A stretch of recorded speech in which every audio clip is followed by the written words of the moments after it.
ଅନୁଭବ କରୁଛି ଆଉ ଠିକ୍ ସମୟରେ ଭଗବାନ ଠିକ୍ ନ୍ୟାୟଟା ଦେଲେ ଆଉ ସେଥିପାଇଁ ଖୁସି ଅଛୁ। ସେ ଲଢ଼େଇ କେମିତି ଥିଲା ଯେତେବେଳେ ନ୍ୟାୟିକ ଲଢ଼େଇ ଲଢ଼ୁଥିଲେ ସେତେବେଳେ କେତେ ମାନସିକ ଚାପରେ ଆପଣ ଥିଲେ? ବହୁତ କଷ୍ଟ ବାବା, ସେଇଟା କହିହେବନି।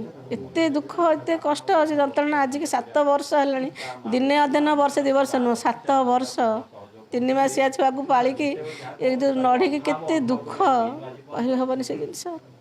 ଯେତେ କହିଲେ ବି ସରିବନି ନା।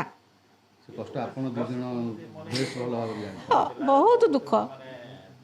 ଖାଲି ଅନର୍ଗଳ ବାହାରି ହେଉଛି ଏତେ କଷ୍ଟ ଯେ ଲୁହ ତ କେବେ ଦିନକ ପାଇଁ ବନ୍ଦ ହେଇନି ଆଖିରୁ। ଆଖିକି ବି ଆଉ ଦେଖାଯାଉନି ନା। ଆପଣ ଆଶା କରୁଥିଲେ ଯେ ଏମିତି ଦିନେ ଫଳ ଆସିବ, ଆପଣ ଏଇ ଖବର ପାଇବେ ବୋଲି? ହଁ, ମୁଁ ଆଶା କରିଥିଲି। କାହିଁକି ମୋ ଛୁଆ ପରେ ମୋର ବହୁତ ବିଶ୍ୱାସ ଥିଲା ଯେ ସେ ସତ୍ୟ ହିଁ ସତ୍ୟ। ମାନେ ତାକୁ ସେ ମାଇଲା, ଇଏ ଜିତିବାଟା ଆମେ ଜିତିବୁ। ହଁ, ଏଇଟା ମୋର ସବୁବେଳେ ମାନେ ମନରେ ବହୁତ ବଡ଼ ମୋର ଥିଲା। ଆମେ ଜାଣିଛୁ ଆମେ ଜିତିବୁ ବୋଲି, କିନ୍ତୁ ସବୁବେଳେ ଡର ଡର ଲାଗୁଥିଲା କ'ଣ ହେବ କ'ଣ ନାହିଁ।